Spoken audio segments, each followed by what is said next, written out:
मोगक नगर आउँताया ग्राममा अवस्थित असेट या गाउँमा प्रथमबारको दशाह मोगक विपसना तालिम शिक्षा वा देशना आज तृतीय दिन हुँदैछ र विशेष गरी उपकारी अग्रमहापण्डित मोगक स्या र विमल भन्तेजीको उपनिषदलाई शिरोपर धारण गर्दै शासनमा प्रथम मार्गदर्शक गुरु भदन्त कुमार भन्तेजीको उपनिषद आशीर्वादलाई धारण गर्दै अहिले देशना गर्दै आएको लहर अनुपुबी कथालाई लिएर जान्छु र हिजो अस्तिदेखिबाट देशना गर्दै आएको लहर चाहिँ सम्झिनु भएको छ नि सुरु कहाँबाट भएको निदायकाला भ्यू जानको लागि कालेन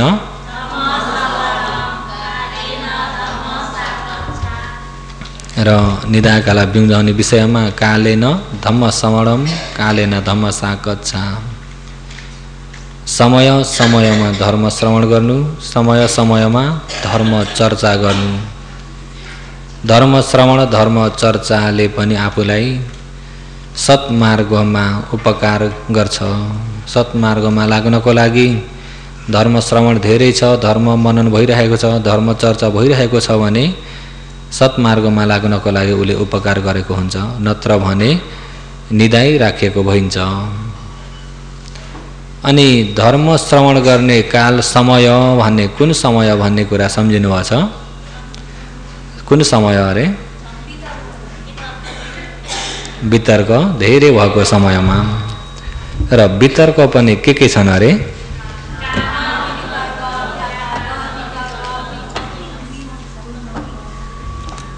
दुई तीन जना त नबिर्सिने हुनुहुन्छ काम वितर्क व्यापाद वितर्क विहिंसा वितर्क र वितर्क धेरै भएको बेलामा चित्तमा गन्जागोल भइरहेको बेलामा चित्तमा अशान्ति फैलिरहेको समयमा त्यतिखेरको समयमा चाहिँ झट्टै नै धर्म श्रवण गरी जानु धर्म श्रवण गरिएन भने त्यसैमा बगिन्छ के भइन्छ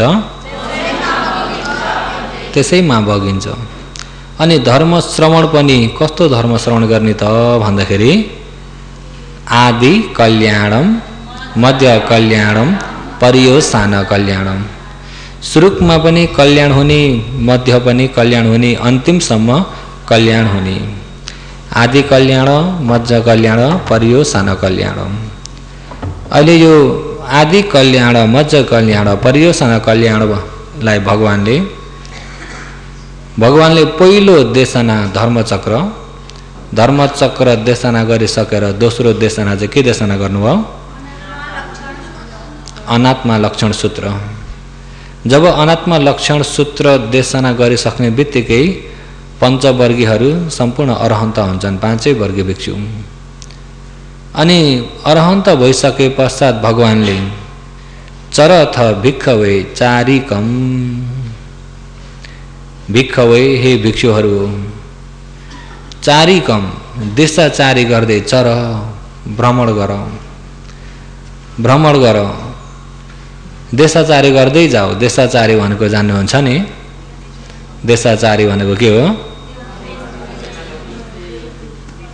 देश विदेश मात्रै नभइकन एक गाउँबाट एक गाउँ एक नगरबाट एक नगर त्यसरी घुम्दै जाऊ सिधै भन्ने भने घुम्दै जाऊ तर घुम्न भन्दाखेरि यत्तिकै कल्याण नहुने घुमाइ चाहिँ नघुम्नु बहुजन हिताय बहुजन सुखाय धेरैलाई हित र धेरैको सुखलाई आफूले चिन्तन मनन गरेर सबैलाई हित होस् सबैलाई सुख होस् भनेर जानु अनि धेरैलाई हित धेरैलाई सुखको लागि आफू हिँडिसकेपछि धेरैलाई धर्म सुनाउनु धर्म बुझाउनु भगवानले धम्म देशितम धर्म देशना गर्नु एकेन मग्गेन द्वेमा अगमित एकेन मग्गेन एउटै बाटामा दुई भिक्षु सँगसँगै चाहिँ मा अगमित नजानु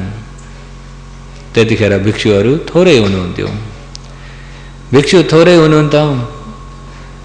अनात्मा लक्षण सूत्र देशना गरेर अरहन्त हुनुभएको जम्मा कति? अनि ती 5 वर्गीय भिक्षु थोरै हुनुहुन्थ्यो। थोरै हुँदाखेरि अब 5 वर्गीय एकातिर गइयो भने अर्कोतिर छोडियो कि छोडिएन? 5 वर्गीय भिक्षु 5 तिर छरिएर जाने भने सबैतिर धर्म एकै समयमा सुनाउन बुझाउने मौका पर्छ। एकेन मग्गेन द्वे मा अगमित, एउटै बाटोमा 2 भिक्षु सँगसँगै चाहिँ नजानु, एउटै बाटोमा एक्लै जानु। एक्लै गएर त्यो ठाउँमा भएकालाई सबैलाई कल्याण हुनको लागि धम्म देशे थ धर्म देशना गरौँ। यदि एउटै बाटोमा 2-2 जना छुट्टेर गइयो भने अहिले अब आजको दिनमा मरेका मान्छे छन् कि छैनन्? आजको दिनमा कति मरे, भोलि मर्नेवाला पनि छन्, पर्सि मर्नेवाला पनि छन्, दिनौ मरिरहेका छन्। र दिनौ मरिरहेका व्यक्ति यदि एक ठाउँमा पर्सि जान्छु भन्ने भने यदि हिजै मरे भनेदेखि ती मरेकाले सुन्न पाउँछन्? मरेकाले सुन्न पाउँदैनन्।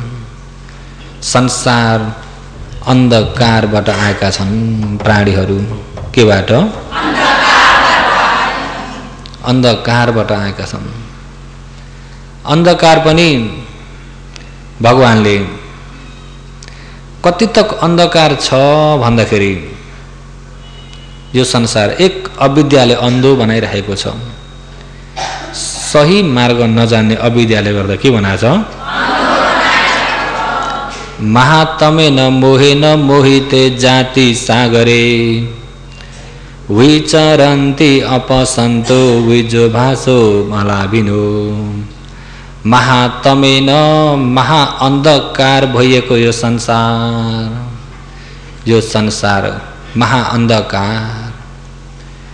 कसरी महाअन्धकार भन्दाखेरि अहिले यहाँ शरीर छ कि छैन? शरीर त छ। यो शरीरमा निचोट हेर्ने भने रूप छ, मन छ। अहिले मनका विभाग हेर्ने भने चित्त 1, 50-2 चैतसिक।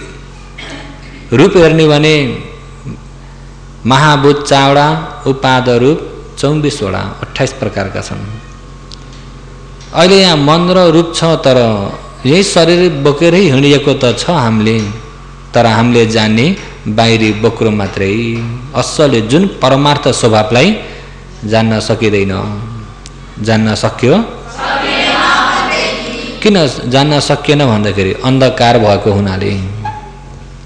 अन्धकार भएको हुनाले सहीलाई जानिन्न। सहीलाई नजान्दाखेरि यो शरीरको हो, म कसको हो? मेरो। म मेरो, मलाई फल्नु फल्ने सप्ता प्राणी स्त्री पुरुष त्यसरी लिन पुग्छन्। यदि शरीरलाई सही यथार्थ जान्ने भने यो रूपमा एकै गरी खोज्ने भने म भन्ने छैन, मनमा पनि एकै गरी खोज्ने भने म भन्ने छैन, मेरो भन्ने पनि म मेरो नभइएको यो नामरूप स्वभावलाई म मेरो भनेर लिएको जानेर कि नजानेर? महातमेन मोहेन मोहिते जाति सागरे। महातमेन महाअन्धकारले छाइएको यो संसारमा मोहेन संसारमा मोहित भएर। मोहित भन्ने जान्नुहुन्छ नि? मोहित भनेको के हो? मोहित भनेको त्यही जान्दिन भनेको नै मोहित नै हो। तर लोकको भनाइको मोहित र अहिले यहाँ पालीमा आएको मोहित मिल्दैन है। लोकले मोहित भन्यो भन्ने बित्तिकै कसैको मायामा तानियो भनेर त्यसलाई गएर मोहित भन्छन्। लोकमा त्यो चलन छ। तर साँच्चै पालीमा संस्कृतमा मोहको अर्थ लिँदाखेरि चाहिँ मोह भनेको सहीलाई नजानिएको मोह। अविद्या भन्नु मोह भन्नु एउटै अर्थ हो। मोह भनेको पनि अज्ञान नै हो। मोह भनेको नि के हो? सहीलाई जान्न सकेन ऊ मोहमा पर्यो। मोहमा पर्यो भनेको सही जान्न नसक्ने भयो। त्यही भएर महातमेन मोहेन मोहिते जाति सागरे। जाति सागरे जाति सागरे जाति भनेको के हो जाति भनेको जन्मिनु जाति सागरे अरे जाति जन्मिनी जन्मिएको यो सागर समुद्रमा पार तर्न नसक्ने गरी अहिले यो जन्म मृत्यु यो संसार यो भव सागर भनिन्छ भनेन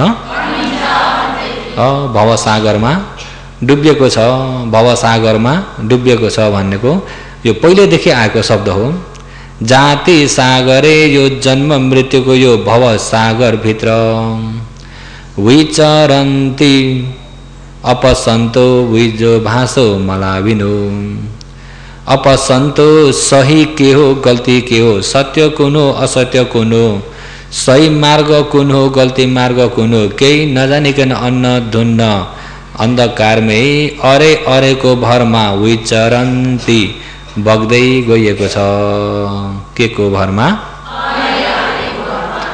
यसो गरे यस्तो हुन्छ अरे उसो गरे उस्तो हुन्छ अरे साँच्चै हुन्छ भन्दा भन्छन् क्यारे हुन्छ अरे भन्छन् क्यारे तपाईँ हामी पहिलेदेखि आएको बाटो आफ्नो ज्ञानले हो त अरे क्यारे कतिवटा हो र विचरन्ति अपसन्तो विजो भासो मलाभिनु अपसन्तो सही सत्य कुरालाई जान्न बुझ्न नपाइकन नै विचरन्ति अरे क्यारेको भरमै भ्रमण गरिरहेका छन् जाति सागरे जन्म मृत्युको यो सागरे संसारमा जन्मिँदै मर्दै गर्ने प्राणीहरूमा विजो ज्ञानको उदय ज्ञानको उज्यालो यो मार्ग यस्तो हो यो मार्ग यहाँ जान्छ यो मार्ग यहाँ जान्छ भनेर प्रष्ट जान्ने ज्ञानै अलाभिनो कहिल्यै कुनै जन्म पनि मिल्न सकेन मिल्न सक्यो त अहिले साँच्चै ज्ञानको उदय भन्ने भएन अरू त परै राख्दिउँ हाम्रै अहिले जो मान्दै गरिएका भगवान बुद्ध कहाँ जन्मिनु भयो अरे उहाँको राजधानी चाहिँ कहाँ हो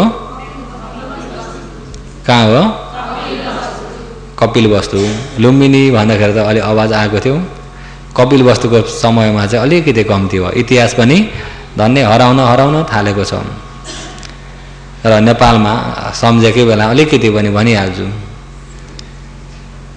नेपालमा गाडीमा जाँदा काठमाडौँबाट बुटोल जाँदा तपाईले यो ड्रेस किन चोर्नु भयो भनेर एकजनाले मलाई यो ड्रेस अरे किन चोर्नु भयो अनि म पनि झसङ्गे भएँ अनि कसरी तपाईले चोर भन्नुहुन्छ भने तपाईले यो ड्रेस चोर्नु भयो नि कसरी चोरे यो त लामा ड्रेस हो नि नेपालमा यहाँ त भन्दैनन् नि भने यहाँ बर्मा पुङ्गी भने भन्छन् लामा त नेपालमा चाहिँ लामा महायानीहरू यिनी तिब्बतका लामाहरूले आएर ढाकिएको छ नेपालमा र तिब्बतबाट पनि धेरै आउँछन् त्यो स्वयम्भूमा हेर्ने भने सबै यिनी तिब्बतनले भरिएको देखिन्छ धेरै जसो स्वयम्भू यता बौद्धमा यो लामा ड्रेस किन चोर्नु भयो तपाईको अनुहार त ब्राह्मण अनुहार छ नि तपाईको नाक त लामा नाक होइन अरे नेपालमा अनि मैले पनि भने भगवान बुद्ध कहाँ तिब्बतमा जन्मिनु भएको कि भुटानमा कहाँ जन्मिनु भएको भने लो यो ड्रेस लगाउनु पर्छ त्यही पनि थाहा छैन कहाँ जन्मिनु भएको सोधे यही नेपालमा हो नि भगवान बुद्ध लामा कुलमा हो कि तिब्बत कुलमा कहाँ के कुलमा जन्मिनु भएको लो क्षेत्रीय कुलमा त्यसो भए यो क्षेत्रीय ड्रेस भन्नुहोस् न बरु भनेको ए त्यसो हो अरे बल्ल अब त्यहाँ लम्बाइ चौडी कुरा गरेर पनि भएन त्यति मात्रै भनेर अनि आफ्नो बाटो लाग्नु पर्यो र कतिपयलाई यो ड्रेस चाहिँ के ड्रेस अरे त्यसो भगवान लामा हो त भन्दा भगवान लामा हो त भन्दाखेरि फेरि उहाँहरूले पनि रुचाउनु हुन्न कहाँ क्षेत्रीय अरे र अहिले अब कपिल वस्तु भगवान जन्म लिनुभएको स्थान जन्म लिनुभएको राजधानी भएको स्थान लुम्बिनी चाहिँ उहाँको जन्मस्थान कपिल वस्तु चाहिँ के प्रदेश पर्दियो भन्दा शाक्य प्रदेश के प्रदेश हो शाक्य प्रदेश, मावली चाहिँ कोलीय प्रदेश। देवदह मावली हो नि त, कोलीय प्रदेश। यता शाक्य, यतापट्टि कोलीय।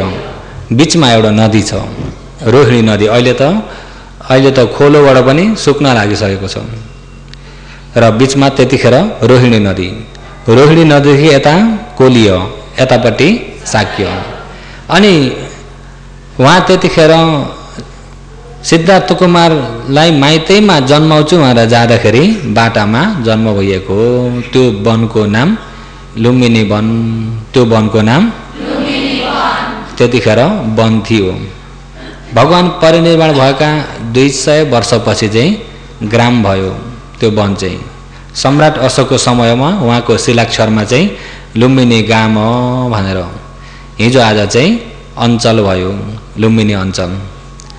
र भगवान जब त्यतिखेर कपिलवस्तु राजधानीमा 4 प्रकारका निमित्त देखेर त्यागी भएर जानुभयो, त्यतिखेर जति त्यागी भएर गएर ज्ञान खोज्ने चाहिँ जम्मू द्वीपमा भएका जति धेरै उर्बेली वनमा आउँथे। कहाँ आउँथे? उर्बेली वनमा। उर्बेली वन उता माथिपट्टि गया छ, गया नदी बगिरहेको छ। यता तलपट्टि निरञ्जना नदी बगिरहेको छ। निरञ्जना नदी भनेको त्यो सुनको थाली बगाएको त थाहा छ नि।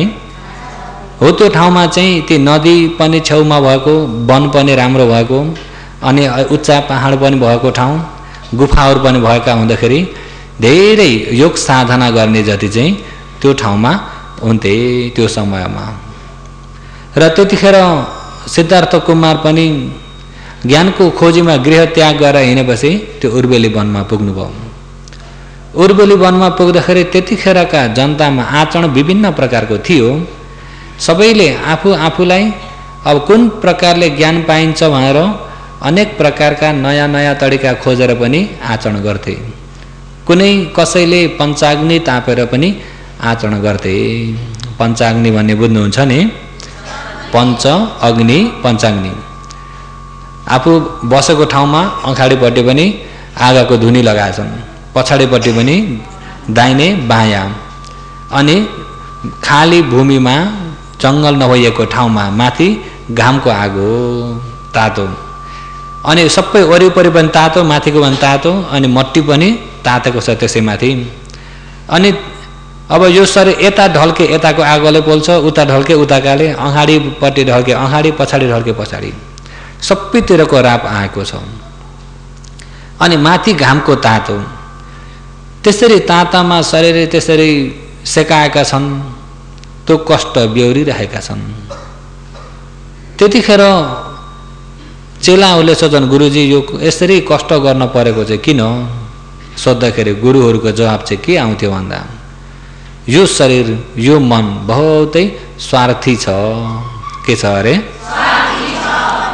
स्वार्थी छ कि छैन? यो शरीर यो मन बहुतै स्वार्थी छ। यसले सुख मात्रै खोज्छ, दुःखको इच्छा गर्दैन। त्यही सुखका पछि लाग्दाखेरि हामीमा तृष्णा झनभन्दा झन बढ्दै आएको छ। त्यसो हुँदा यो तृष्णा, यो लोभलाई हटाउनको लागि हामी चाहिँ शरीरलाई दुःख दिएर कष्ट दिएर बस्नुपर्छ। लु आइज त लोभ भनेर आगोमा तातामा बसेर, अब यता पनि आत्थता उता पनि आत्थता भएको बेलामा लोभ आउने मौका पाउँछ त? तर उहाँहरूलाई लोभ त आउँदैन, तर यता आत्थता उता आत्थता खपेर बस्न पर्दाखेरि मनमा शान्ति छ? मनमा शान्ति छैन, चित्त बुझ्छ त? लोभ त आउँदैन, तर त्यो ठाउँमा के आएको छ भन्दा द्वेष। के आएको छ? द्वेष आएको छ। अनि त्यो लोभ नआएको एउटैलाई मात्रै हेरे, द्वेष आएकोलाई हेर्न सकेनन्। हेर्न नसक्दाखेरि त्यसरी पञ्चाग्नि तापेर आचरण गर्ने पनि थिए। कोही पानीमा जाडो महिनामा घाँटी घाँटी डुबेर आचरण गर्ने पनि थिए। कोही व्यक्ति अनेक प्रकारका योग साधना गरेर आचरण गर्ने व्यक्तिहरू पनि थिए। विभिन्न प्रकारका थिए त्यतिखेर सिद्धार्थ कुमारले पनि यो आचरणले हुन्छ कि कोसिस गर्नुभयो, तर त्यसबाट पनि ज्ञान मिल्ने लक्षण देखिएन। फेरि अर्को आचरणले हुन्छ कि यो आचरण हुन्छ कि यताबाट हुन्छ कि उताबाट हुन्छ कि खोज्दा खोज्दै कति बित्यो 6 वर्ष बितेर गयो। तर ज्ञानको लक्षण कतैबाट पनि मिलेन। पछि सुजाताले दान गरिएको खीर भोजन लिएर जब आचरण गर्नुभयो मध्यमबाट जाँदाखेरि ज्ञान मिल्यो। जब ज्ञान प्राप्त गरिसकेर ती आचरण गर्ने ऋषिहरूलाई हेर्दाखेरि सबैको हेर्दाखेरि त अत्त किल माथा नुयोग हो। आफू आफूलाई दुःख कष्ट दिएको मात्रै छ। त्यसको परिणाम के छ भन्दा दुःख अनरियो अनथ संहितो। कतिवटा परिणाम छन्? दुःख अनरियो अनथ संहितो। दुःख मात्रै छ त्यो आचरणमा। अनरियो आर्य हुने आचरण होइन। अनथ संहितो आर्य हुनको लागि कुनै पारमी हुने आचरण पनि होइन। आर्य हुने आर्यसँग सम्बन्ध नभइएको आचरण हो जब ज्ञानले देख्दा। तर जनताले त्यो आचरणलाई के न हो भनेर आचरण गरिरहेका छन्। मान्नेले मानिरहेका छन्। हो यहाँ त बहुतै कष्टले आचरण गर्नुभएको छ, यस्तो त कसैले सक्दैन, यहाँ त बहुत महान हुनुहुन्छ। जनताको देखाइ चाहिँ जति कठोर आचरण गर्न सके उति महानता रूपमा देख्ने जनताको दृष्टि छ। जब ज्ञान प्राप्त गरिसकेपछि हेर्दाखेरि गल्ती आचरण छ, तर आचरण गर्नेलाई मेरो आचरण गल्ती हो भन्ने थाहा छैन। थाहा छ त?